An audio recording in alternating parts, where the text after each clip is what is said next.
Mapuso ba kung si LGU plano nga magbutang sang trapal nga magasalo naman sang higaw sang mga kabog nga nagahapon sa bakante nga lote sa Barangay 30. Yaring brita nga itong gintutugan.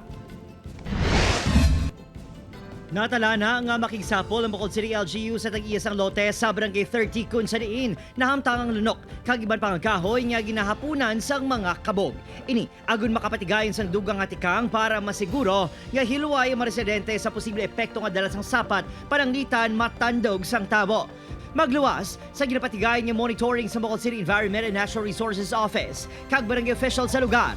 Ginmanduan man sa Alcaldeng City Engineer's Office nga magbutang sa catchment o kontrapal nga magasalo sa higko kag ihi sang mga sapa. We need to create may trapal, may ano na da.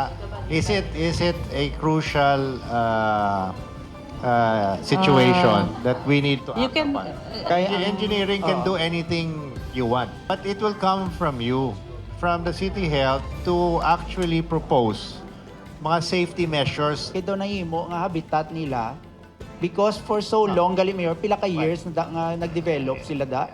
Sunod naman sa City Health Office, bisan nga fruit-eating bats ang mga nagapanong sa lugar. May rabies gihapon ang ini nga mga sapat nga posible makahalit sa mga residente. Hindi ka lang yan magtangla-tangla, da kag matuluan sang ilap lang nga sa live, mga nganga. So, duway ka man dapat kahadlukan.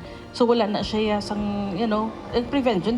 Ila na yan nature. We are not allowed to tangla and to, open your mouth. Can we ask? I-rabbit na sila.